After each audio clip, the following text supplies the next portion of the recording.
Bismillahirrahmanirrahim. Assalamualaikum warahmatullahi wabarakatuh. Alhamdulillah, wassalatu wassalamu ala rasulillah wa ba'd. Gimana kabarnya ibu-ibu?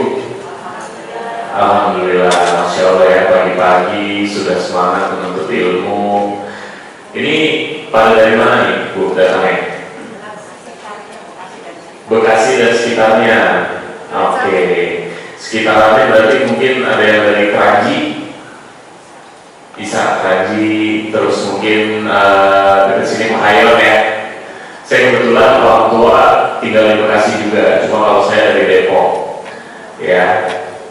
Oke. Jadi mungkin kita kenalan dulu ya Bu ya, sedikit ya. Sebelumnya perkenalkan, saya Amar.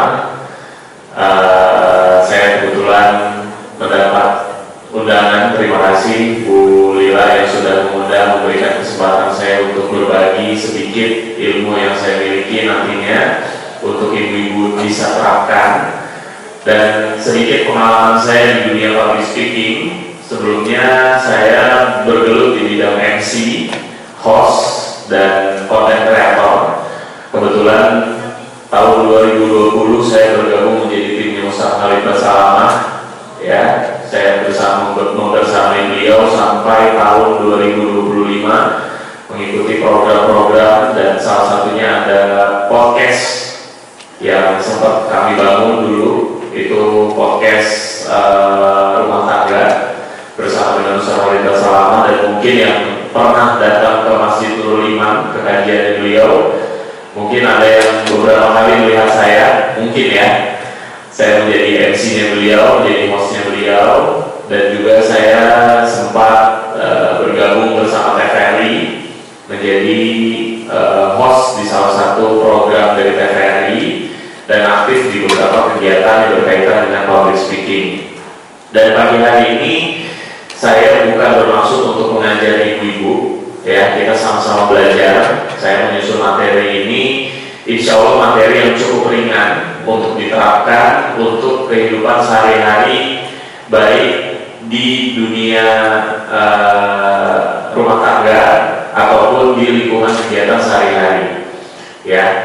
Oke, sebelum kita masuk ke materi, saya mau tanya dulu nih, ibu-ibu kalau mendengar kalimat public speaking, yang ada di pikiran ibu-ibu tuh biasanya apa?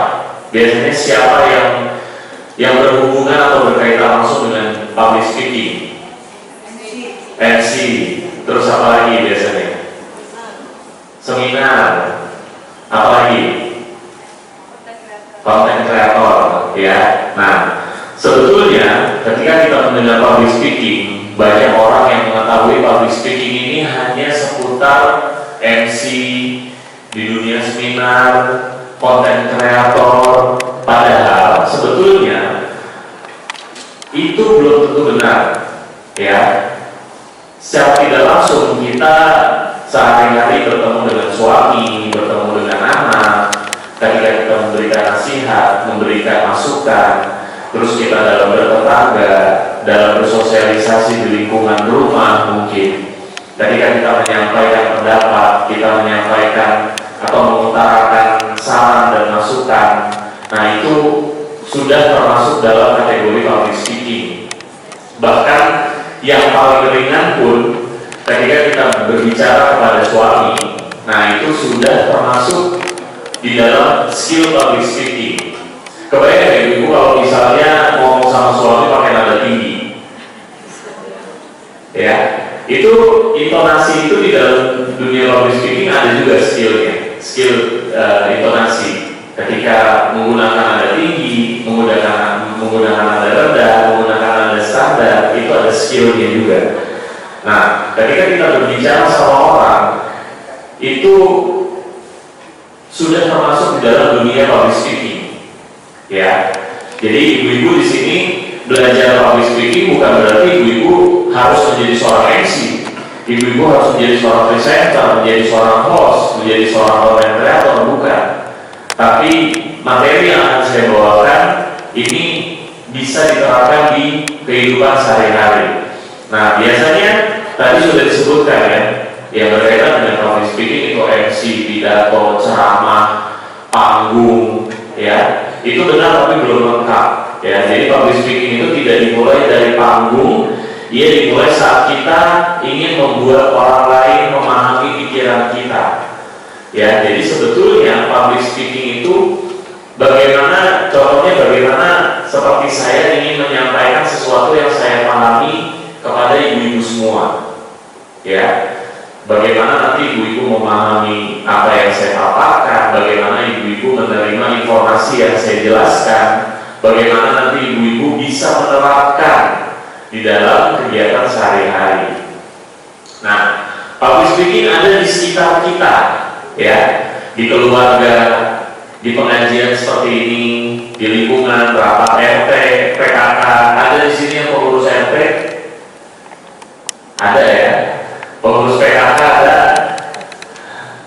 Ada. Nah, itu semua butuh skill public speaking, ya. Ketika ibu ada di sebuah forum menyampaikan sebuah saran, kalau belum apa-apa ibu misalnya, biasanya kan kita kalau menyampaikan materi atau mengutarakan sesuatu, pengennya pendapat kita didengar ya, pengennya pendapat kita diterima. Nah, bagaimana pendapat kita bisa diterima kalau kita mengutarakannya itu tidak tepat?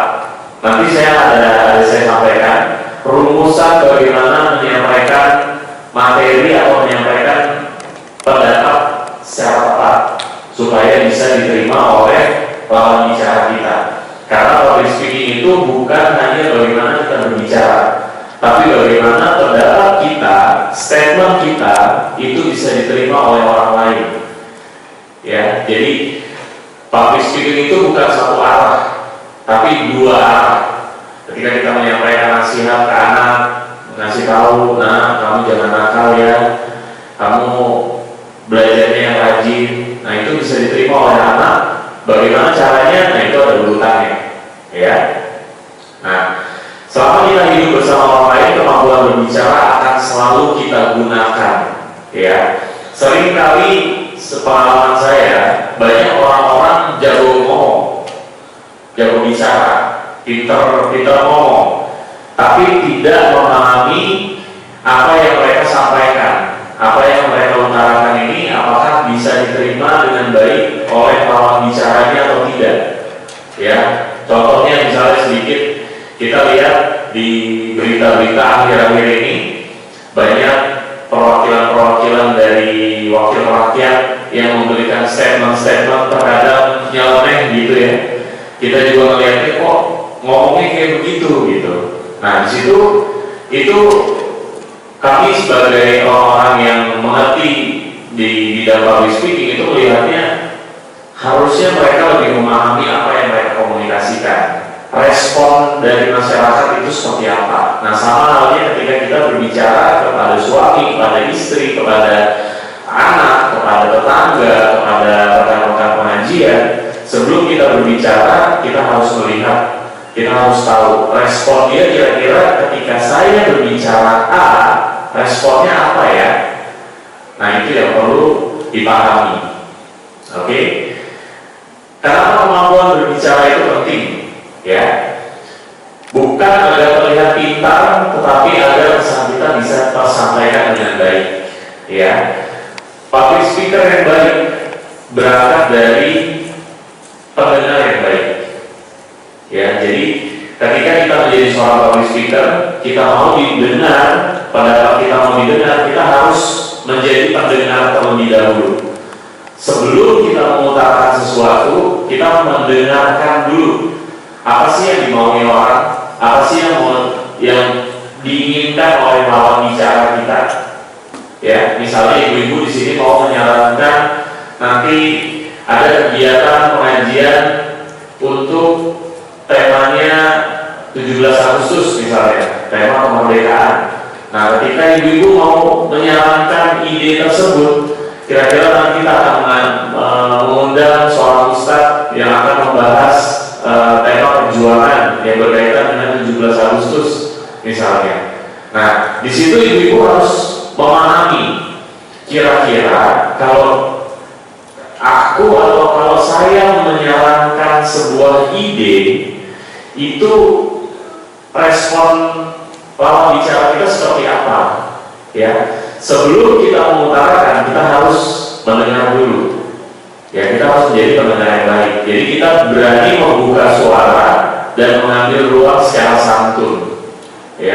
mendengarkan dulu, mendengarkan dan didengar. Jadi mendengarkan dulu baru didengar, ya.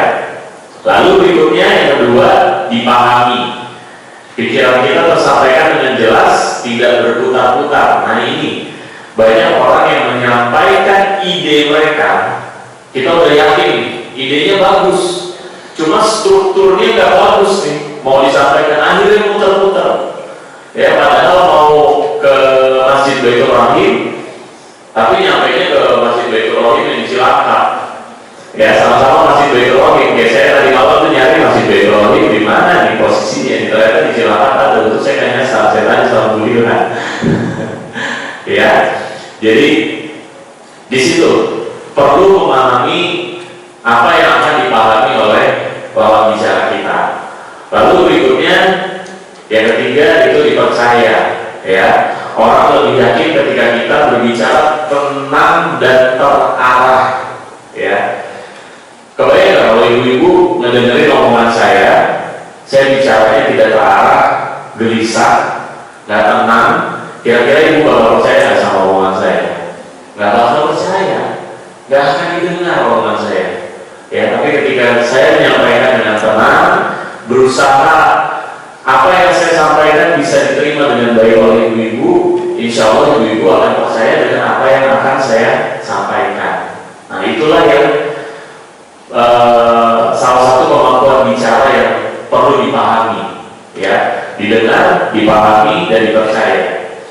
Kemampuan bicara juga membuka peluang aktif di lingkungan, ya. Ibu-ibu mau berjualan, ada yang jualan di sini? Gak ada. Gak ada yang jualan, wah luar biasa nih ibu-ibu. Ada tapi malu ya. Nanti kalau tunjuk tangan dikiranya mau jualan gitu, ya. Membuat konten, ada yang pernah bikin konten di sini? Hah? Ada atau nggak ada? Ya, memimpin kegiatan dan berbagi pengalaman.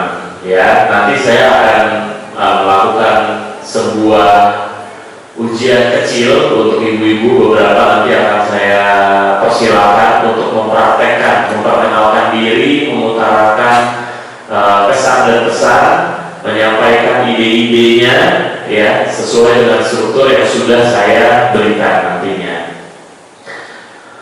Oke, apa yang membuat kita memilih diam biasanya? Jadi seringkali ketika kita di dalam forum, ya, kita cenderung memilih diam. Biasanya diam itu karena takut salah.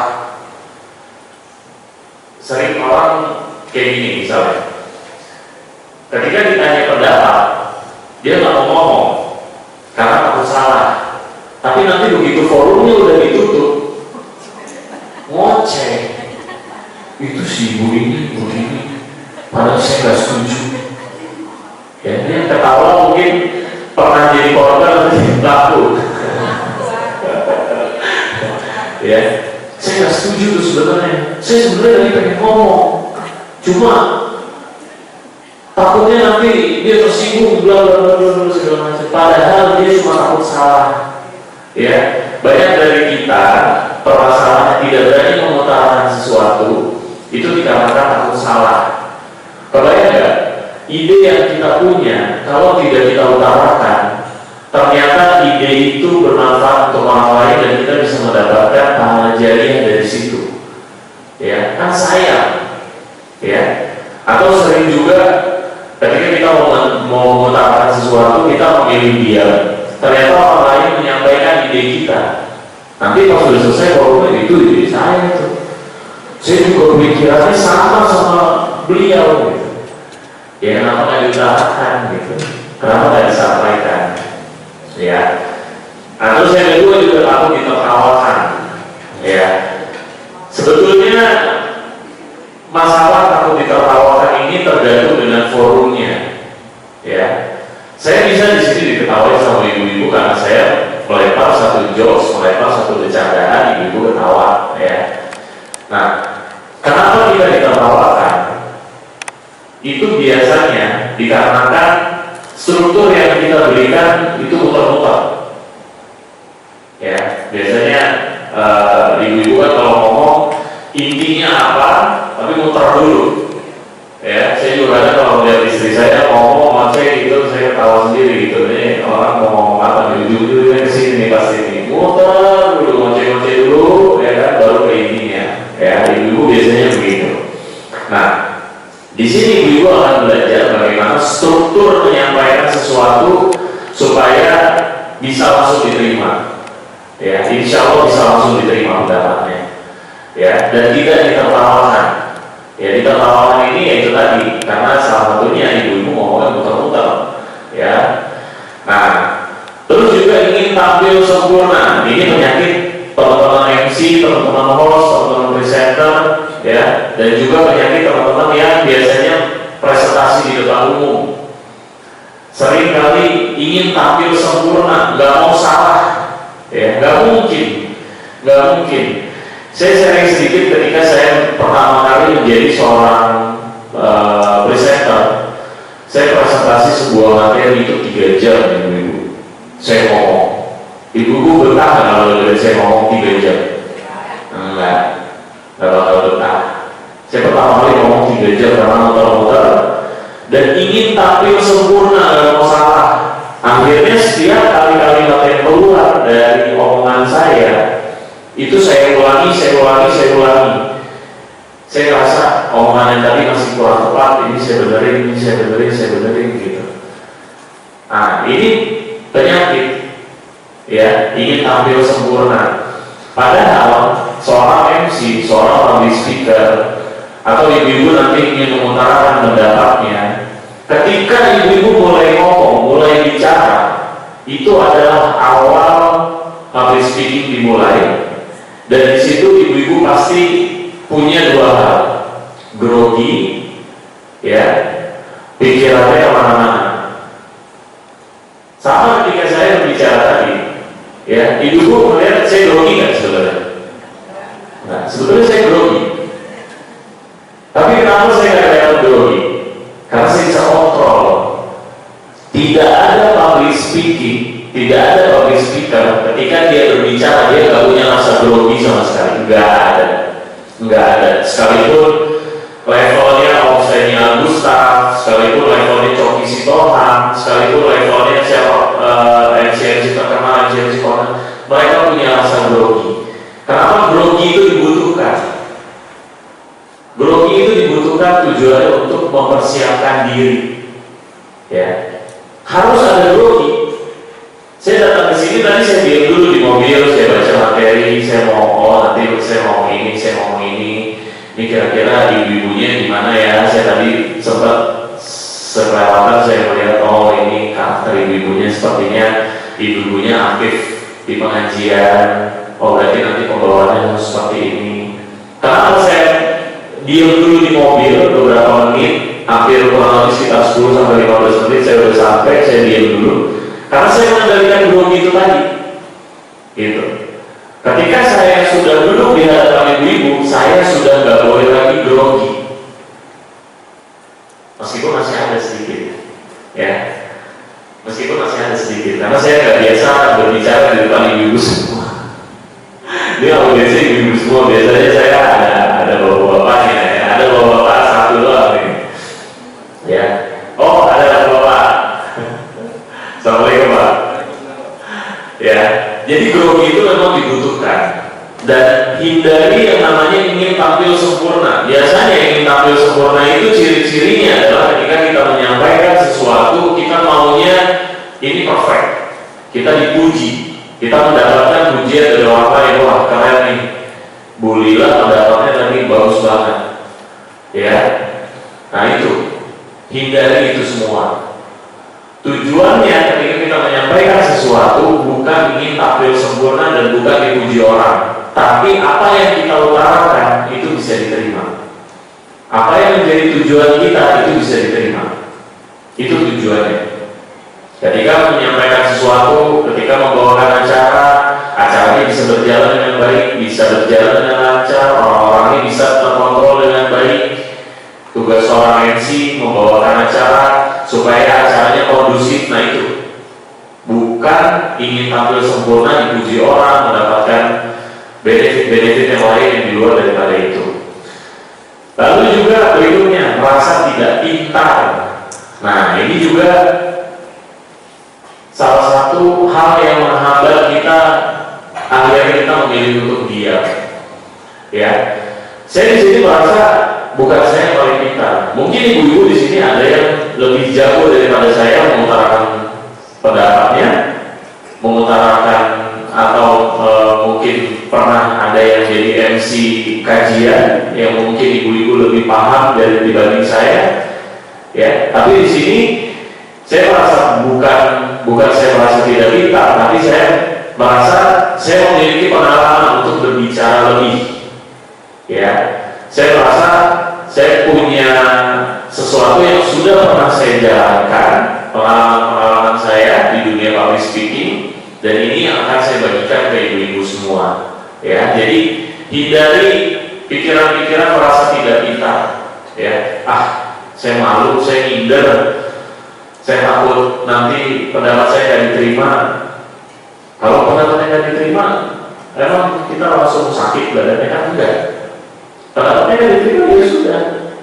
Berarti artinya kita perlu mawas diri. Kalau misalnya ternyata pendapat kita tidak diterima, mungkin pendapat kita kurang tepat, atau mungkin kita kurang mendengarkan audiens-audiens yang lain, gitu. Ya. Lalu yang terakhir, takut lupa. Ya. Saya pernah ada teman saya, ini di forum. Ketika dia mau menyampaikan sesuatu, ngeblank, takut lupa. Gara-gara dia takut lupa, akhirnya lupa beneran. Ya, jadi hindari kelima poin ini: takut salah, takut ditertawakan, ingin tampil sempurna, merasa tidak pintar, dan takut lupa. Ya, sebagai seorang public speaker, sebagai seorang yang ingin mengutarakan pendapat, jangan pernah memilih untuk diam. Selama pendapat kita baik, selama pendapat kita positif, selama pendapat kita bisa berdampak untuk orang banyak, utarakan. Ya, saya kebetulan masih aktif di sebuah perusahaan. Saya dipercaya di posisi Head of Sales and Marketing. Atasan saya selalu bilang, kalau lu punya ide, jangan pernah dipendam. Utarakan. Urusan nanti manajemen mau terima atau enggak, itu urusan belakangan. Ya, sama halnya ketika ibu punya ide, punya masukan, ada masukan untuk suami, mungkin pengen lebih makin disayang sama suaminya, ada masukan, ada ide, sampaikan. Tapi cara penyampaiannya bagaimana? Ya, nanti akan saya bahas di belakang. Oke. Poin berikutnya adalah gugup itu normal. Ya, saya kelihatan gugup kayak ibu. Ya, padahal saya ada rasa gugup. Tapi itu normal. Seperti yang tadi saya sampaikan, seorang public speaker itu tidak ada yang tidak punya rasa gugup dan grogi. Ya, caranya gimana? Caranya pertama napas, yang kedua senyum, yang ketiga melihat. Makanya saya dari tadi sambil ngomong sambil melihat ibu-ibu kita supaya berinteraksi dua arah. Jadi kita kayak ngobrol. Saya nggak, kalau saya cuma ngomong bacain materi begini, saya baca laptop aja, saya nggak tahu ibu-ibu memperhatikan saya atau enggak. Itu bukan komunikasi dua arah namanya. Ya. Dan yang keempat, baru kita mulai. Ya. Jadi kalau saya biasanya itu latihannya itu tarik 4 hitungan. Jadi tarik nafas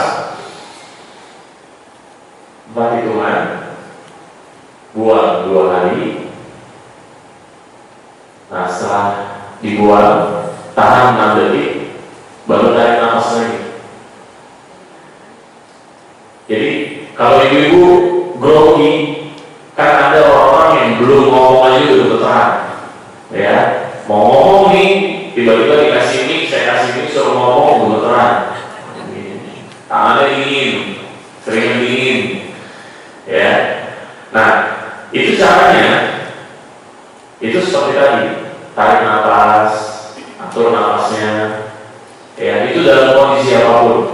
Ya, ibu-ibu panik, ibu-ibu grogi, atau mungkin ibu-ibu tiba-tiba dapat kabar yang kurang mengenakan, yang gak baik, terus tiba-tiba ibu-ibu shock, gak bisa kontrol diri, lakukan ini. Ya, karena itu ibu-ibu lagi gugup, lagi bingung harus melakukan apa.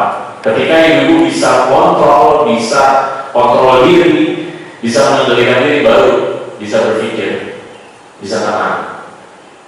Oke? Nah, ini juga sering menjadi stigma. Orang yang pintar ngomong itu bawaan dari lahir. Ada ibu-ibu waktu ngelahirin anaknya langsung bisa ngoceh, langsung bisa ngomong. Nggak ada. Jadi percaya diri itu bukan bawaan lahir. Ya, percaya diri itu diasah. Ya, saya juga, ibu saya dulu waktu ngelahirin saya nggak bisa langsung pegang mic, nggak bisa langsung ngoceh. Begitu umur 3 tahun, 4 tahun, 5 tahun juga ngomong ngoceh aja, bukan ngomong sering ngomong di depan orang, enggak.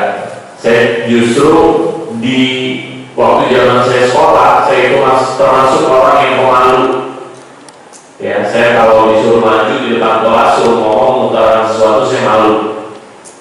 Tapi kalau di luar daripada itu, wah, ngomong, ngoceh. Ya. Nah, kenapa saya akhirnya berani pede di depan orang banyak? Itu karena berlatih. Ya, karena persiapan, karena latihan, pengalaman. Ya, baru akhirnya menciptakan yang namanya percaya diri. Ya, jadi kuncinya adalah persiapan. Ketika saya diminta oleh waktu itu yang kontak saya pertama kali Bu Elsa, lalu dikenali sama Bu Lila. Ketika saya diminta untuk menjadi pembawa materi, itu persiapannya udah dari jauh-jauh hari. Saya mempersiapkan materi ini, mempersiapkan apa yang akan saya sampaikan ke ibu-ibu. Saya nyusun, sempat ada waktu itu saya rubah materinya, kira-kira apa materi yang lebih ringan, yang mudah diterima oleh ibu-ibu semua. Ya, jadi jangan menunggu percaya diri untuk maju. Majulah agar percaya diri punya kesempatan untuk tumbuh. Ya, nah sering juga orang mau berbicara di depan orang banyak atau mau mengutarakan sesuatu, nunggu percaya dirinya datang. Percaya diri tidak datang tiba-tiba. Percaya diri tidak datang tiba-tiba. Percaya diri itu perlu dipersiapkan. Kita pede karena kita mempersiapkan. Ya, saya nggak akan bisa ngomong kayak gini kalau persiapannya baru tadi malam. Saya baru nyusun materi, saya baru mikir apa yang akan saya sampaikan ke ibu-ibu besok. Ya, karena saya bisa bicara begini karena persiapannya sudah dari jauh-jauh hari. Ya, begitu juga ketika saya jadi MC, ketika saya jadi host, saya selalu meminta untuk dikontak paling tidak H-7 supaya saya bisa mempersiapkan. Kadang persiapannya sudah matang pun itu nggak optimal, gitu. Dan saya membiasakan ketika saya datang ke sebuah tempat di mana saya akan menjadi pembicara, di mana saya akan menjadi seorang MC, di mana saya akan membawakan sebuah acara, saya akan datang 1 jam lebih cepat atau maksimal 30 menit lebih cepat. Untuk apa? Untuk baca situasi, untuk baca kondisi. Kemudian kalau saya diminta membawakan materi jam 9, saya datang jam 9 kurang 5. Mungkin materinya tadi saya masih mempersiapkan, masih nyari kabel HDMI, nyari ini itu segala macam. Tapi semuanya sudah siap karena saya datang lebih cepat. Nah, itu yang perlu ibu-ibu terapkan. Ketika ibu-ibu diminta untuk mengutarakan sesuatu atau ibu-ibu diminta untuk menjadi pembicara, menyampaikan sebuah program, misalnya program PKK atau program pengajian, diminta ambil aja. Tapi di situ ibu persiapkan semuanya. Oke? Nah, sebelum berbicara, jawab 3 pertanyaan ini. Ya, yang pertama, apa inti yang ingin saya sampaikan? Ya. Jadi sebelum saya ngomong di depan ibu-ibu, saya sudah tahu inti yang mau saya sampaikan apa. Nah, ini 3 poin yang perlu ibu-ibu pahami, ya perlu ibu-ibu simpan di dalam pikiran untuk mempersiapkan sebelum ibu-ibu berbicara. Apa inti yang ingin saya sampaikan? Satu, pembicaraan tidak perlu membawa terlalu banyak kesan. Yang penting poinnya apa, intinya apa, ini ibu-ibu pegang. Yang kedua, siapa yang mendengarkan saya, ya. Jadi ibu-ibu harus tahu nanti ketika saya bicara audiensnya siapa. Saya tidak akan bisa bicara seperti ini kalau yang dulu anak kecil, anak umur 5 tahun, 10 tahun, misalnya dulu di sini saya nggak akan bisa ngomong kayak gini. Nah, ibu-ibu misalnya ternyata ibu-ibu semuanya pengusaha, ya, ada yang pengusaha batu bara, pengusaha berlian, ya, pengusaha besar gitu. Materi yang akan saya sampaikan itu berbeda. Tapi begitu saya tahu, oh ternyata ibu-ibu pengajian, oh ternyata ibu-ibu yang suka duduk di kajian-kajian, Masya Allah ya. Semoga Allah berkahi ibu-ibu semua, barakallahu fikum. Ya, jadi kita harus tahu, ibu-ibu harus memahami siapa yang akan mendengarkan kita. Ya. Yang ketiga, apa yang ingin mereka lakukan. Nah, di sini saya riset dulu. Saya tanya kemarin itu sama Bu Elsa, Bu, ini nanti audiensnya tujuannya apa? Mau belajar public speaking tujuannya apa? Apakah mau jadi content creator? Apakah mau menjadi MC? Atau apakah mau menjadi presenter? Atau apa? Oh enggak mas, ini cuma mau belajar diterapkan ke kehidupan sehari-hari. Ya akhirnya ini materi yang saya susun. Gitu. Jadi sesuatu yang ringan, sesuatu yang mudah diterima. Mungkin kalau saya bahasnya di sini bagaimana pace berbicara nggak akan nyambung, bagaimana tempo dan intonasi naik turun, bagaimana mimik muka. Kalau itu saya suruh belajar layar face yang gitu-gitu kan, ngapain gitu, ya? Di situ.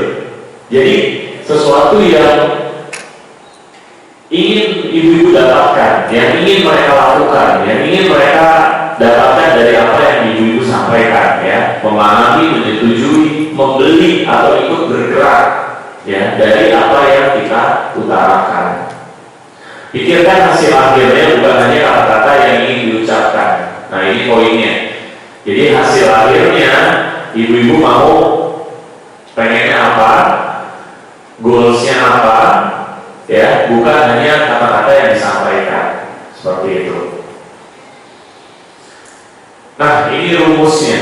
Tadi saya sudah janjikan saya akan berikan rumus bagaimana ibu menyusun penyampaian yang akan ibu utarakan. Gunakan rumus PACP, ya. P yang pertama adalah pendapat. Jadi awali dengan menurut saya, ya. Jadi ketika ibu mau mengutarakan sesuatu, utarakan dibuka dengan menurut saya. Itu pendapat yang pertama. P yang pertama pendapat. Yang kedua alasan. Karena. Jadi setelah ibu memaparkan menurut saya begini. Karena kenapa ibu memilih poin itu? Kenapa ibu memilih pendapat itu? Ya. Yang kedua alasan karena. C yang berikutnya adalah contohnya. Berikan contoh karena orang itu biasanya bisa nangkep karena diberikan contoh. Ya. Lalu yang terakhir, yang terakhir adalah tegaskan. Jadi saya mengusulkan supaya begini. Ini saya kasih contoh misalnya. Baik ibu-ibu, menurut saya karena sebentar lagi kita akan 17 Agustus, ya, akan masuki bulan kemerdekaan. Bagaimana kalau kita mengadakan kajian yang bertemakan dengan perjuangan atau kemerdekaan di Indonesia. Karena kita mau memasuki bulan Agustus supaya ini lebih rileks, agar teman-teman kajian, audiens kajian bisa menerima atau bisa memahami bagaimana hikmah dari perjuangan para pahlawan-pahlawan kita dulu dan bagaimana mencintai negara Republik Indonesia. Contohnya, Ibu berikan contohnya. Contohnya tema kajiannya misalnya menuju kemerdekaan dan keberkahan misalnya. Dan yang terakhir tegaskan. Jadi saya mengusulkan menuju bulan Agustus nanti kita bisa mengadakan tema tentang kemerdekaan untuk kajian kita. Nah, poin itu intinya sudah ada, contohnya ada, alasannya ada, dan ditegaskan. Ini semua sudah masuk di unsur menyampaikan ide. Ya, struktur ini adalah struktur yang saya gunakan juga di berbagai macam tempat, baik di perusahaan ketika saya ingin memaparkan sesuatu, menyampaikan ide, memberikan masukan, memberikan saran ke rekan kerja atau program-program yang saya buat. Ini struktur yang saya gunakan. Ya, pendapat, alasan, contoh, tegaskan. Ya, PACT. Diingat dengan pendapat, alasan, contoh, tegaskan. Pendapat, alasan, contoh, tegaskan. Jadi ibu-ibu bisa gunakan ini ketika ibu-ibu berada dimanapun saat diminta untuk memberikan masukan, memberikan ide, mengutarakan sesuatu. Begitu juga ketika di rumah, ya, ngomong sama suami atau ngomong sama anak, menurut mama kamu harus begini. Alasannya kenapa? Supaya kamu pintar, nak, supaya kamu nanti bisa menjadi orang yang berguna. Ya, contohnya lihat para sahabat-sahabat Rasulullah SAW, mereka begini. Tegaskan. Jadi mama pengen kamu itu lebih rajin lagi ibadahnya, lebih rajin lagi belajarnya, gitu. Ya, jadi pegang baik-baik rumus PACT ini. Ya, pendapat, alasan, contoh, tegaskan. Ya, insya Allah ini bisa bermanfaat bagi ibu. Pendapat yang baik bukan hanya keras suaranya, tetapi jelas alasan dan arah usulannya. Ya, jadi pendapat yang bisa diterima, pendapat yang baik itu bukan yang disampaikan dengan nada yang keras, dengan nada yang tinggi. Kira-kira ibu-ibu kalau ngomong sama anak langsung ngomel, langsung marah, ngoceh, anak berontak, iya kan?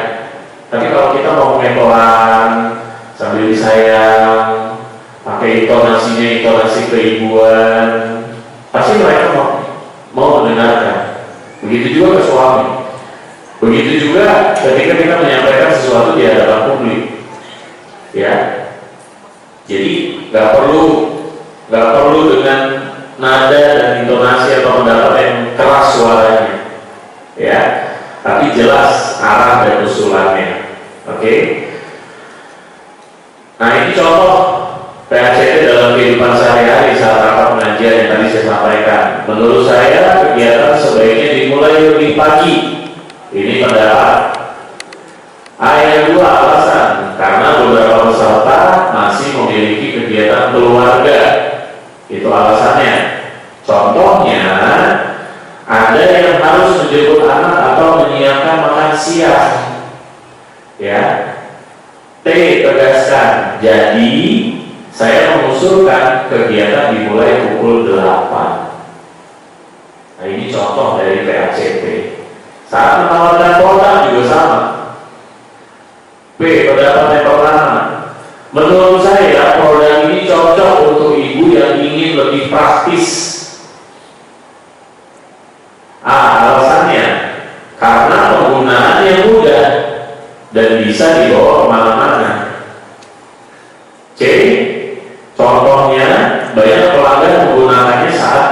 berpergian. Dikasih contoh ke konsumen supaya konsumen bisa berpikir, oh bisa digunakan untuk berpergian nih, ya. T, tegaskan. Jadi ibu tidak perlu repot menyiapkan dari rumah, ya. Jadi struktur ini struktur yang jelas, intinya ada, alasannya ada, contohnya ada, dan ibu tegaskan di situ. Sebenarnya PAC-nya itu sudah cukup. PAC-nya itu sudah cukup. Pendapat, alasan, dan contoh. Nah, tapi kenapa perlu ditegaskan? Karena biasanya orang setelah mendengarkan statement, mendengarkan penyampaian, mendengarkan pemaparan, itu perlu ditegaskan, perlu dikunci, ya. Oke. Nah, ini selanjutnya tentang vokal, suara yang enak didengar. Jadi suara penyampaian bukan harus merdu, ya. Ibu-ibu nggak disuruh nyanyi ketika ngomong, ya. Yang penting jelas dan nyaman untuk diikuti. Jadi volume, ya, cukup terdengar bukan berteriak. Menurut ibu, suara saya terlalu keras atau enggak ya? Pas ya. Nah, karena saya menyesuaikan volume. Kalau saya bicara lebih keras lagi dari ini, mungkin ibu-ibu nggak nyaman dengarnya, ya. Jadi cukup terdengar bukan berteriak, ya. Lalu berikutnya tempo, jangan terlalu cepat. Saya terlalu cepat nggak ngomongnya? Pas ya? Alhamdulillah. Beri waktu untuk memahami, karena biasanya orang itu butuh jeda, butuh tempo yang tepat untuk bisa menerima informasi. Nah, biasanya kan ada ibu-ibu yang kalau ngomong, mohon maaf ya, nyerempet gitu. Oh, apa sih? Cepat banget temponya gitu. Nah, itu ketika di hadapan publik, ketika di forum, itu sulit untuk diterima. Karena manusia itu perlu tempo yang tepat. Jadi jangan terlalu cepat, beri waktu untuk memahami. Ya, sama seperti saya ngomong dari tadi. Ketika saya harus menyampaikan poin, saya kasih jeda dulu beberapa second. Tujuannya apa? Tujuannya supaya ibu paham. Kalau saya ngomong terus ngoceh, terus temponya terus saya hajar terus, nggak akan ibu-ibu mungkin bisa mencatat, mungkin bisa mendapatkan poin yang akan saya sampaikan, nggak ada. Ya, dan jeda. Ya, berikutnya yang ketiga, jeda. Jeda ini sangat penting. Coba ibu-ibu kalau pernah lihat pidato-pidato, ya, mungkin dari pidato Pak Presiden, ya, meskipun kadang statement-statementnya unik ya, lucu statement dari Pak Presiden. Tapi biasanya orang-orang besar, orang-orang yang biasa bicara di hadapan publik, orang-orang yang public speakingnya bagus, ketika dia berbicara di hadapan publik, pasti ada jeda. Contoh misalnya, ustaz-ustaz kajian, saya misalnya di karena dulu saya ngobrol saya Mustafa Wali Basalama, beliau ketika menyampaikan sesuatu pasti ada jeda. Ustaz Nuzul, nah, ya Ustaz Nuzul, Hafizahullah, beliau ketika menyampaikan sesuatu, jedanya kan panjang, ya. Kadang saya yang laki-laki itu dengerin kajian beliau, kadang temponya saya agak cepetin sedikit, ngantuk. Ya, memang kajian beliau ini cocok buat ibu-ibu, buat wanita yang memang ketika mendengarkan pemaparan itu jedanya harus pas gitu, enak gitu, supaya bisa masuk. Nah, itulah pentingnya jeda. Ya, jadi para artis-artis kita juga public speakingnya masya Allah, Ustaz Syafi'i gimana intonasinya ketika menyampaikan penekanan, beliau berapi-api, tapi ketika menyampaikan pesan, beliau pelan menyampaikannya. Nah itulah jeda intonasi, ya. Jadi keempat poin ini, volume, tempo, jeda, intonasi, ini perlu diperhatikan. Kalau ibu-ibu mau pendapatnya bisa diterima dengan baik, ya. Nggak akan orang bisa pendapatnya diterima dengan baik kalau dia ngomong kencang-kencang, kalau dia temponya cepat, kalau dia ngomong gak ada jeda, kalau dia ngomong intonasinya gak jelas, nggak ada. Ya, jadi keempat poin ini perlu diperhatikan. Ya, selain PACT tadi, 4 poin ini perlu ibu-ibu jadikan landasan.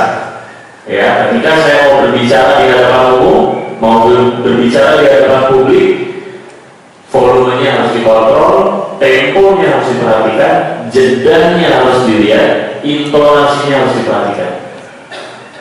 Ya. Nah, saya mau kasih contoh nih, ya. Ibu-ibu baca tulisan, hari ini saya senang bisa belajar bersama. Gunakan dengan volume, tempo, jeda, dan intonasi yang sudah saya maksud. Satu aja dulu, biar ada yang bisa kasih contoh. Saya kasih nih. Hari ini saya senang bisa berbicara, saya bisa belajar bersama. Nih, kalau saya ngomong gak pakai jeda, gak pakai tempo, gak pakai intonasi, hari ini saya senang bisa belajar bersama. Enak ya didengar? Gak enak. Coba, ada yang bisa kasih contoh? Ada yang berani? Ada.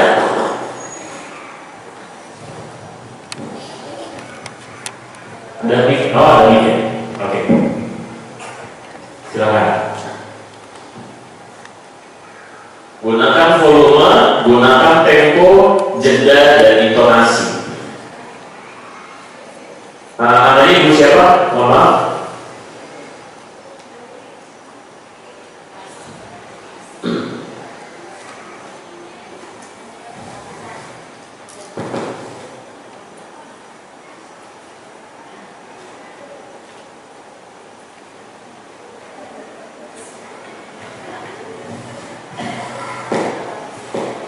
Nanti ya, ini ditukar aja bu, mungkin sama ini bu.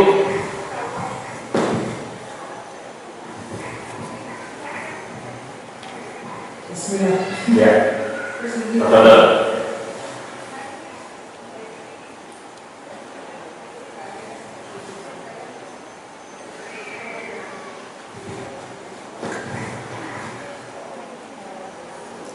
Ditukar aja sama ini.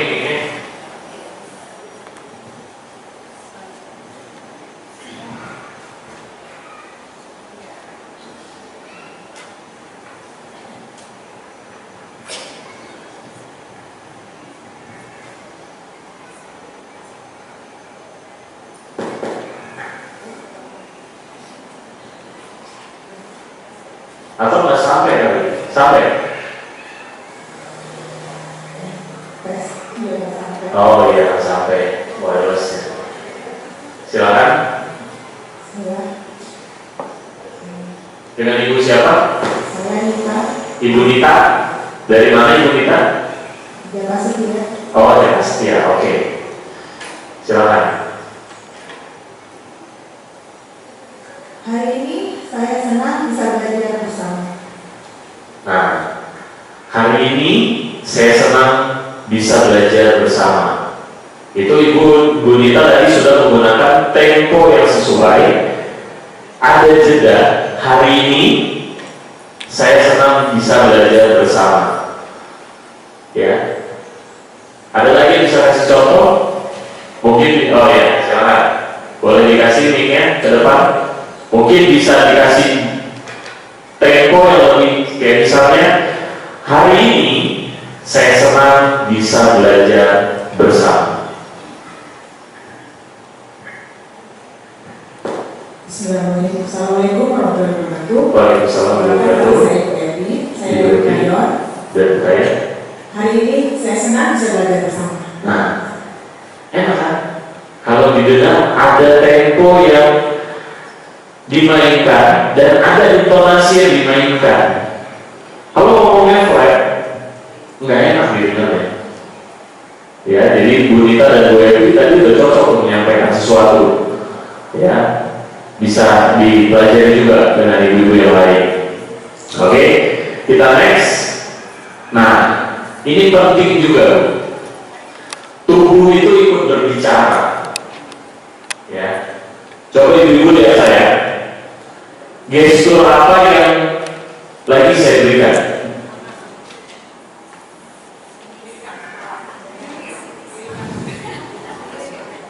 Julid. Jadi tubuh itu bisa berbicara, tangan itu bisa berbicara, postur itu bisa berbicara, mata itu bisa berbicara. Ya. Jadi ketika saya menyampaikan contoh dan pemaparan di hadapan ibu-ibu, kalau saya tidak melakukan kontak mata, saya nggak mainin gerakan tubuh, saya nggak mainin postur, saya nggak ada ekspresinya, males ibu-ibu mungkin berapa menit juga udah keluar lagi, udah pulang. Ya, kontak mata, lihat audiens secara bergantian, jangan cuma melihat lantai. Ya, ada orang yang berbicara kan nunduk, ya nunduk. Iya, jadi saya mau mengutarakan sesuatu, Bu. Taunya orang udah pergi. Jadi dilihat bergantian, ya. Jangan cuma pada satu orang, grogi nanti lagi. Ya, kalau saya cuma mandang satu orang misalnya ke Bu Nita atau Bu Evi aja misalnya, ya nggak nyaman juga. Tapi lihat semuanya, ya. Jadi cuma kalau bapak saya nggak bisa yang kesini ya Pak ya, nggak bisa melihat bapaknya nih. Ya, jadi perlu dilihat semuanya, perlu dilihat. Atau kalau ibu-ibu grogi melihat mata orang, lihat itu di bagian sini. Jadi di antara dua mata itu di titik tengah sini. Nah ibu lihat bagian itu nih. Jadi ada orang-orang yang nggak nyaman untuk kontak mata, ya. Tapi caranya lihat di bagian sini. Ya, di atas hidung nih, di tengah alis itu ada titik tengah, itu yang dilihat di situ. Yang kedua, postur, duduk atau berdiri tegak, ya, tetapi tetap rileks. Jadi ibu nggak perlu tegang.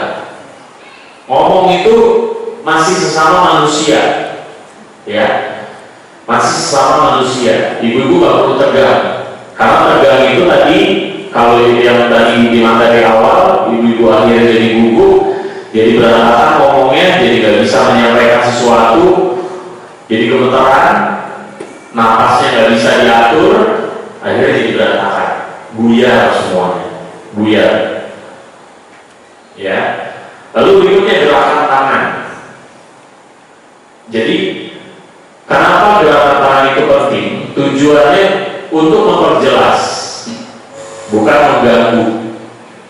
Ya, saya gerakin tangan juga sesuai dengan apa yang saya sampaikan. Nggak harus gerakan tangan ini terlalu wah gitu. Ya, akhirnya gak nyaman juga dilihat, juga gak enak juga. Lalu ekspresi, nah ini penting. Kalau saya ngomong gak ada ekspresi, saya ngomong. Ya oke, jadi ibu-ibu ya, pagi ini saya akan menyampaikan materi, ya. Jadi ibu-ibu kalau mendengarkan, ya kan gak enak juga. Gitu. Males ibu juga ngeliat orang ngomong apa sih. Gitu. Itu pentingnya ekspresi. Jadi keempat poin ini ibu juga harus perhatikan. Ingat, tubuh itu ikut berbicara. Saya bisa melihat orang yang grogi, orang yang dia tidak mempersiapkan dirinya, itu bisa kelihatan dari posturnya, dari gesturnya dia. Ya, jadi berekspresi. Ya, ini perlu diperhatikan. Tenang bukan berarti kaku. Ya, jadi ibu-ibu bukan harus kaku, harus tegang bawaannya, tapi tenang. Ya. Next, komunikasi bukan lomba bicara. Ya, pembicara yang baik juga harus menjadi pendengar yang baik. Ya, seperti yang tadi saya sudah sampaikan, seorang public speaker yang baik adalah pendengar yang baik. Ya, jadi dengarkan dulu sampai selesai, lalu berikutnya klarifikasi maksudnya. Jadi kita ketika menyampaikan sesuatu atau mendengarkan statement dari orang, kita dengerin dulu sampai selesai, jangan dipotong tengah. Ya, orang kalau selesai ngomong udah, enggak dulu, Bu, saya nggak setuju dulu. Ya, itu jangan ngomong begitu dulu. Ya, jangan begitu. Dengerin dulu ibunya ngomong. Dengerin dulu kalau bicara kita ngomong. Ya, dengarkan sampai selesai. Klarifikasi maksudnya. Klarifikasi ini juga bukan dengan cara mengintimidasi, bukan dengan cara ibu maksudnya ngomong tadi apa dulu. Ya, maaf maksudnya ibu ngomong kayak gitu. Itu ngajak berantem namanya. Ya, tapi klarifikasi, coba tanya, ibu mohon maaf dari penyampaian tadi saya sudah menerima, tapi betul nggak Bu? Maksudnya seperti ini, seperti ini, seperti ini. Ya kan orang juga enak nanggepinnya kayak gitu. Yang ketiga, tanggapi isinya, bukan menyerang pribadi. Kalau ada orang yang sedang memaparkan sesuatu, kita nggak suka sama pribadinya, jangan diserang pribadinya, tanggapi isinya. Oke? Jadi bukan pribadinya yang kita fokuskan.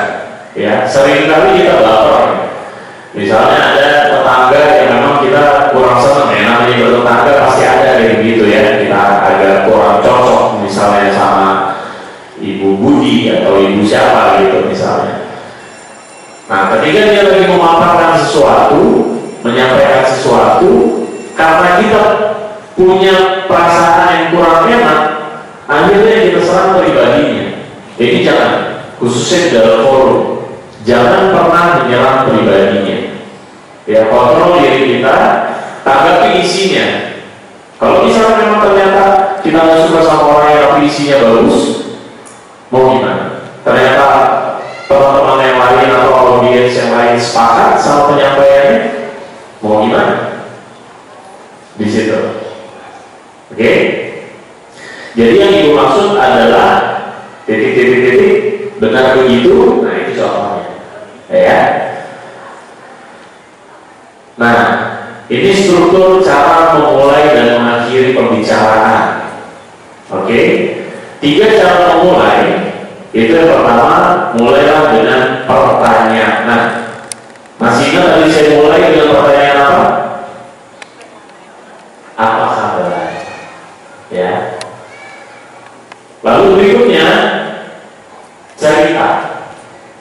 Ya, dari pertanyaan siapa yang pernah ingin bicara tetapi akhirnya dia. Nah, tadi saya awali ibu-ibu di sini gimana kabarnya? Terus saya tanya, menurut ibu-ibu, kalau ibu-ibu mendengar public speaking, apa yang ada di pikiran ibu-ibu? Nah, itu kita mulai dengan pertanyaan. Lalu berikutnya cerita. Masih ingat tadi saya cerita apa? Public speaking, pengalaman saya, pernah di mana aja, pernah ngapain aja. Nah, itu dimulai dengan cerita.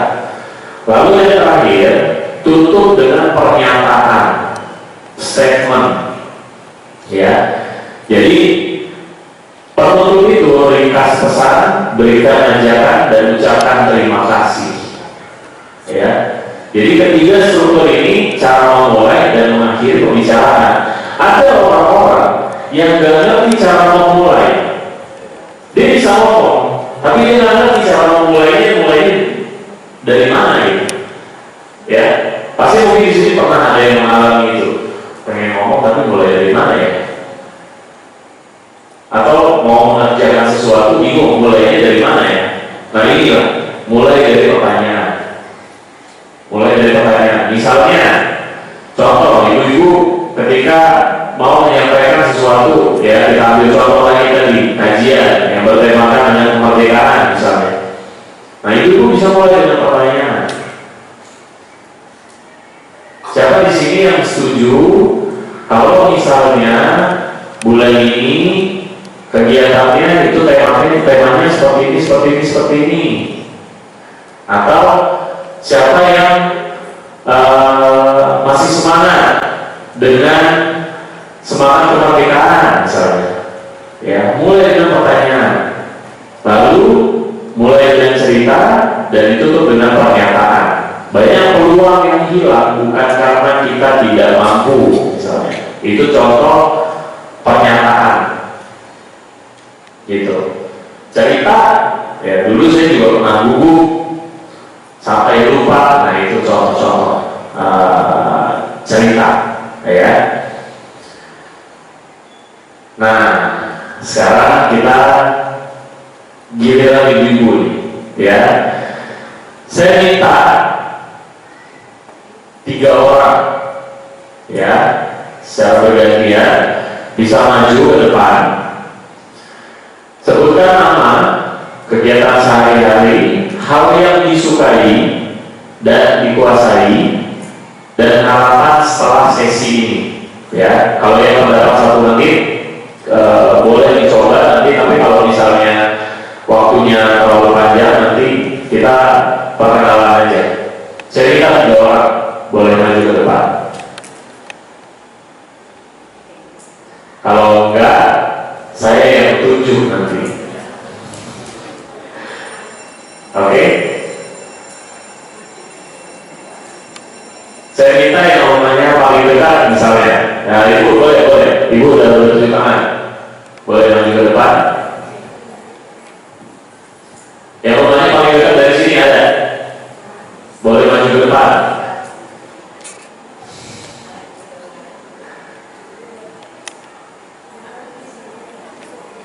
Iya, silakan. Sebutkan nama, kegiatan sehari-hari, hal yang disukai atau dikuasai, harapan setelah selesai sesi ini. Ya. Bismillahirrahmanirrahim. Apa kabar ibu? Kurang semangat. Apa kabar ibu? Ibu tidak semangat. Ibu. Apa kabar ibu? Alhamdulillah. Baik. Terima kasih peluangnya, Ustaz. Ya. Baik, saya coba mempraktekkan ilmunya. Bismillahirrahmanirrahim. Perkenalkan, nama saya Niki Bahtiar. Saya biasa panggil diri. Kegiatan sehari-hari seorang ibu rumah tangga, sekaligus juga belajar Al-Quran, sekaligus juga mengajar. Masih amati mengajarnya, tapi mudah-mudahan jadi bekal kita kemudian ya. Amin. Lalu yang disukai, saya suka belajar. Ibu saya suka belajar, terutama ilmu seperti yang tapi bisa diterapkan di kehidupan hari-hari. Disukai juga. Ya, yang dikuasai. Saya menguasai, ya berbicara mungkin, makanya saya ingin belajar lagi lebih baik seperti itu. Lalu harapannya terkait materi ini, saya ingin bisa berkomunikasi lebih baik di lingkungan terdekat, karena tentunya kadang-kadang saya merasa apa yang saya sampaikan kok kayaknya nggak diterima gitu, atau orang yang mendengar nggak ngerti gitu, terutama mungkin ke anak, ke suami. Ya. Baik, mungkin itu dari saya. Terima kasih. Assalamualaikum warahmatullahi wabarakatuh. Waalaikumsalam warahmatullahi wabarakatuh. Oke, berikutnya silakan. Atau udah duluan? Wah, ini jago ngomong nih, tadi dibully nih. Oke, ada satu lagi deh saya minta contoh. Habis ini kita masuk ke sesi pertanyaan. Ada lagi yang mau coba? Nggak ada ya? Berarti langsung masuk ke sesi pertanyaan aja ya. Nah, kita masuk ke sesi pertanyaan dulu sebelum kita masuk ke penutupan. Sampai di sini dari pemaparan saya, silakan kalau ada yang mau tanya seputar public speaking. Ya, saya jangan panggil Ustaz, panggil Mas Amal aja. Ya, silakan Ustaz. Baik, Mas Amal. Ya. Assalamualaikum warahmatullahi wabarakatuh. Waalaikumsalam warahmatullahi wabarakatuh. Begini Mas Amal, ketika kita diberikan tugas untuk membawa satu acara itu, komunitasnya itu adalah orang-orang yang semuanya bukan muslim, campuran, misalnya itu. Tapi MC itu kan adalah master of ceremony sebenarnya, dan tidak ada satu panduan yang untuk harus begini, harus begini, itu adalah info kita. Karena saya prinsip muslim, jadi saya selalu Assalamualaikum warahmatullahi wabarakatuh, tidak menyebutkan salam sejahtera, dan lain-lain. Nah, tapi selama ini sih boleh-boleh aja susah. Tetapi di pandangan yang lain itu, apakah itu boleh disasarkan saja sebagai MC atau memang kurang tepat? Bu, harusnya kita melihat dia ikut ini, tapi prinsip saya seperti itu. Nah, pencerahannya Ustaz, apakah sebaiknya kita tetap berprinsip seperti itu atau lebih bagaimana Ustaz? Supaya akan saya jaga itu. Assalamualaikum warahmatullahi wabarakatuh. Waalaikumsalam warahmatullahi wabarakatuh. Pertanyaannya bagus banget ya. Jadi gini Bu, ini juga prinsip yang saya pegang. Jadi ketika saya pernah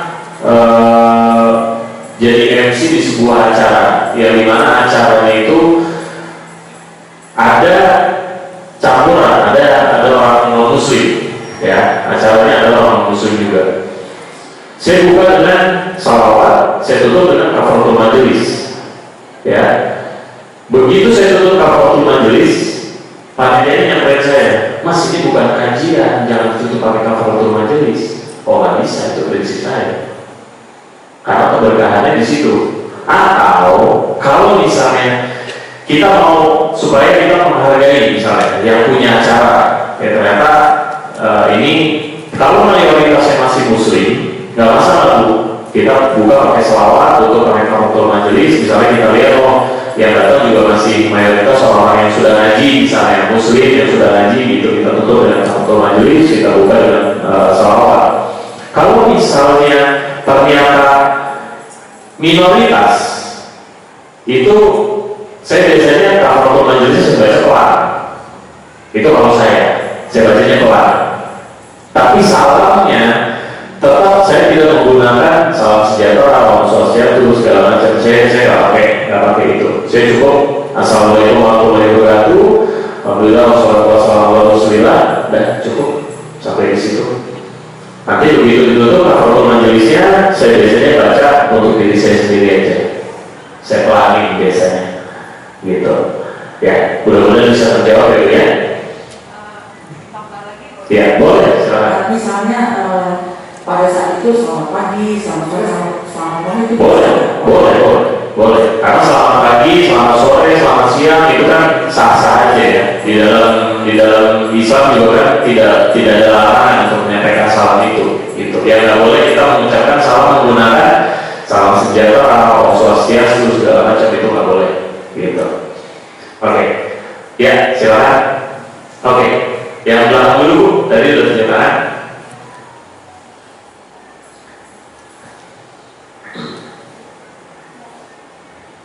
Miknya mati kayak tadi.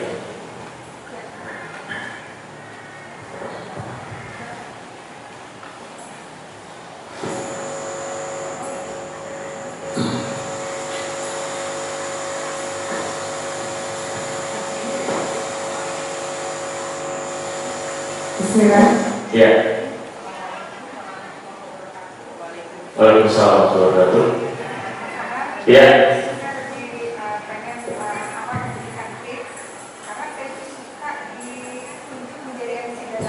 Ya. Untuk materi itu kan Mas Ahmad bilang kita tidak bisa dadakan. Ya. Nah harus minimal Ada persiapan ya. Nah saya itu sering ditunjuk menjadi MC dadakan yang besok acaranya malam baru Infokan. Iya. Ya. Oke. Kira-kira ada tips-nya biar kita itu enggak yang celingak-celinguk atau Iya. ngomong. Iya. Oke, baik. Itu masih penting Bu. Malam diinfoin. Saya pas acaranya mulai, saya diminta untuk jadi MC karena waktu itu MC-nya nggak datang. Akhirnya saya bingung. Cuma di situ saya punya rumusan. Biasanya ketika seorang public speaker atau memang kita tahu nih, kita sering dituntut untuk menjadi MC dadakan misalnya.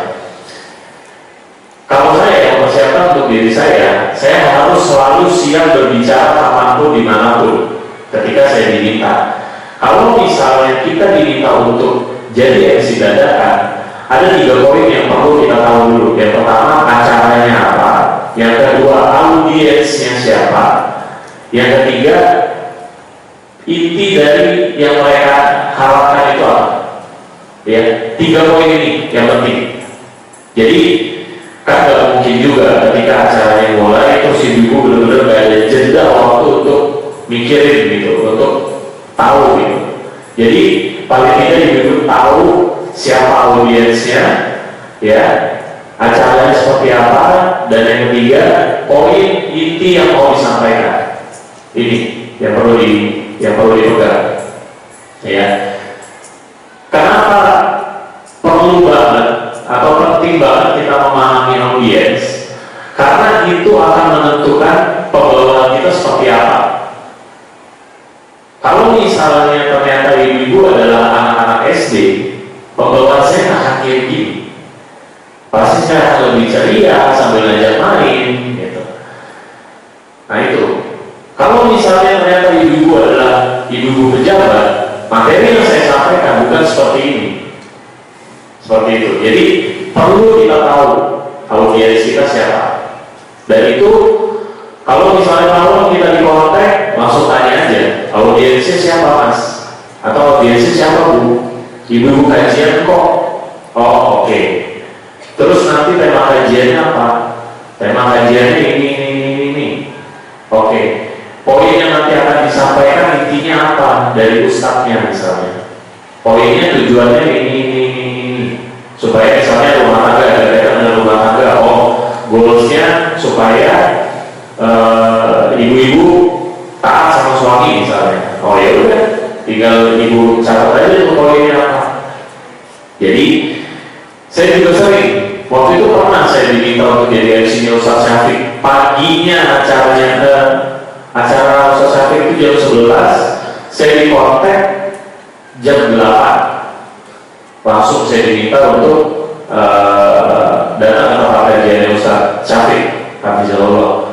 Ya, yang saya beruntung yaitu tadi audiensnya siapa yang perlu saya tahu, siapa yang ngundang beliau, tuan rumahnya ini siapa, terus audiensnya ini siapa, lalu tema kajiannya apa. Itu mudah-mudahan terjawab ya. Jadi strukturnya itu gitu. Oke, silakan next. Saya ada 2 pertanyaan. Iya, silakan. Yang pertama tadi mengenai yang pembuka, yang cara memulai. Jadi dalam konteks saya bukan sebagai pembawa acara, tapi sebagai pemateri. Materi di atas panggung, berdiri, tidak duduk. Jadi kadang-kadang saya melihat beberapa orang memulai dengan seperti yang Mas Ahmad bilang, dengan pertanyaan, dengan cerita, terus baru salam. Assalamualaikum. Apakah sebaiknya karena sebagai MC kita awali dengan salam dulu, baru dengan masuk ke situ? Tapi apakah tidak membuat jadi maksudnya kalau mulai dengan pertanyaan, jadi kan kita menghilangkan grogi kita. Kalau diawali dengan salam, kadang-kadang grogi itu timbul. Nah, jadi cuma sebagai MC. Karena kita sebagai MC, apakah harus kita awali dengan salam dulu, baru pembukaan segala macam? Itu pertanyaan pertama. Mana baiknya maksudnya? Terus yang kedua, kalau audiens kita itu banyak, misalnya 1.500, dan panggung itu panjang, sebaiknya kita berjalan, bergantian ke arah sana, ke tengah, sana lagi, atau cukup kita di depan, hanya postur kita aja, kita milih dengan kanan. Bagaimana sebaiknya? Oke. Yang pertama ya tadi ya, mana yang paling tepat? Apakah dibuka dengan salam? Karena biasanya begitu Assalamualaikum warahmatullahi wabarakatuh, grogi langsung. ya kan? Ini sebenarnya nyamannya kita, Bu. Kalau menurut saya, nyamannya kita sebenarnya ada salahnya juga. Ada beberapa pembicara-pembicara yang dia mulai langsung dengan pertanyaan, karena itu namanya grab attention. Jadi supaya ambil perhatian orang dulu. Gimana kabarnya? Baik, alhamdulillah sehat. Atau misalnya, selamat pagi semua, gimana hari ini? Luar biasa. Misalnya, oke, assalamualaikum warahmatullahi wabarakatuh, saya Ahmad, bla bla bla bla bla bla. Itu grab attention. Itu kalau di dalam public speaking, grab attention itu kita mencuri perhatian. Tujuannya adalah ngasih tahu audiens kalau kita udah ada di depan. Itu tujuannya sebetulnya. Jadi kayak ngasih tahu, kita mulai. Itu sebenarnya. Ayo kita mulai, perhatiin gua mau ngomong. Itu grab attention. Ya. Dan caranya itu banyak. Ada yang mulai dengan perhatian, ada yang mulai dengan pertanyaan. Ada yang mulai dengan pertanyaan, ada yang dia misalnya memulai dengan cerita. Itu terkadang strukturnya bisa dibolak-balik, ya. Kayak ada satu kalau pernah, nggak tahu ibu mungkin pernah dengar atau kayak Ferry Irwandi, Mas Ferry Irwandi. Ferry Irwandi itu kalau ngomong dia selalu dimulai dengan story. Dia cerita dulu, ya. Dia cerita, baru dia menyampaikan materi yang akan dia sampaikan. Nah, itu balik lagi nyamannya di ibu seperti apa? Kalau ibu nyamannya oke, salam dulu, salam aja dulu, nggak apa-apa. Atau kalau misalnya mau dimulai dengan pertanyaan dulu, apa kabar ibu-ibu? Baik, sehat, alhamdulillah. Oke, assalamualaikum warahmatullahi wabarakatuh. Jadi itu ngelunturin grogi. Karena ini biasanya Bu, yang bikin grogi itu kalau kita nggak ada perhatian, itu groginya makin tinggi. Ketika kita ngomong nggak ada yang merhatiin, itu groginya makin tinggi. Ya, makanya tadi kenapa saya mulai dengan pertanyaan, saya coba mencairkan suasana, saya tanya dulu, ice breaking dulu, saya tanya ibu-ibu rumahnya di mana, saya cerita orang tua saya dekat di Bekasi juga. Nah itu tujuannya sebetulnya. Cuma karena saya sudah terbiasa salam dulu, ya saya salam dulu. Karena salam menurut saya itu tetap harus di awal. Tapi kalau ibu nyamannya dimulai dengan pertanyaan, mau dibuka dulu supaya ibu mau grab attention dulu atau ice breaking dulu, gak ada salahnya. Aman aja, oke, gitu. Lalu yang kedua tadi apa? Sorry Bu. Mobile ya. Saya pernah berbicara di depan 3.000 mahasiswa di daerah Padang waktu itu. Yang saya lakukan adalah saya mobile. Kalau saya, karena saya mobile supaya interaksi dan gestur tubuhnya lebih kelihatan. Kalau kita tenang diam di satu titik, kita cuma lihat ke kanan, lihat ke tengah, lihat ke kiri, itu biasanya kalau formal. Tapi kalau misalnya kita bisa sambil menyampaikan sesuatu, kita sambil mobile, sambil ngomong, sambil interaksi, itu biasanya kita lebih engage, lebih lebih terikat dengan audiens, gitu. Tapi kalau misalnya di satu titik, kayak tadi sebenarnya saya pengennya mobile, cuma karena di sini ada kamera, saya harus posisi di sini, jadinya saya harus duduk, gitu. Tapi kalau menurut saya, kalau misalnya audiensnya banyak, enaknya mobile, supaya kita bisa lebih interaksi sama audiens. Apalagi kalau misalnya bisa sampai ke belakang, sampai kita interaksi langsung sama audiens, itu lebih bagus, gitu. Boleh, silakan. Mengenai mungkin ini nggak tahu, mungkin orang nggak penting. Iya. Mengenai kostum. Iya. Saya perhatikan kalau kita jadi pemateri, itu kalau kostum berwarna cerah, kayaknya nggak bagus ya. Misalnya kayak putih. Kok setelah kita lihat di layar di rekaman kok wah kayaknya tuh salah kostum gitu. Apakah memang itu berpengaruh? Kalau kostum itu ada istilahnya gini Bu. Biasanya kita tuh kan punya aura kali ya, bukan gimana ya? Ada energi di tubuh kita yang memang kita cocoknya pakai kostum-kostum yang warnanya misalnya cerah ternyata. Iya, gitu. Yang sesuai dengan diri kita. Nah itu biasanya penentuan pemilihan kostum itu juga penting sebetulnya, supaya ketika kita misalnya masuk kamera atau diambil gambar atau berada dengan audiens itu lebih cocok atau lebih pas di kita. Makanya kostum juga diperhatikan juga ketika kita diminta untuk jadi satu pemateri atau pembicara.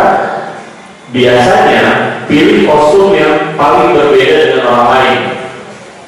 Cuma kan biasanya kalau paling berbeda identiknya warnanya cerah misalnya.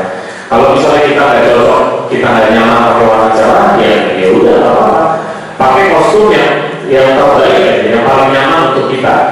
Cuma disesuaikan dengan kecocokan di tubuh kita. Kayak misalnya ibu cocoknya pakai warna merah misalnya, nyaman pakai warna merah. Nah, ada satu waktu ibu nggak cocok pakai warna orange, ya ibu jangan pakai warna orange ketika MC, nanti jadi nggak nyaman karena itu pengaruh nanti di diri kita ini pengaruh. Gue kayaknya nggak nyaman nih pakai baju ini, pakai kostum ini, kayaknya kok kurang bagus atau kayaknya aku salah kostum gitu. Jadi penentuan kostum itu juga dibilang nggak penting, sebenarnya penting juga gitu. Ya, mudah-mudahan terjawab ya. Ada lagi mungkin satu pertanyaan? Silakan.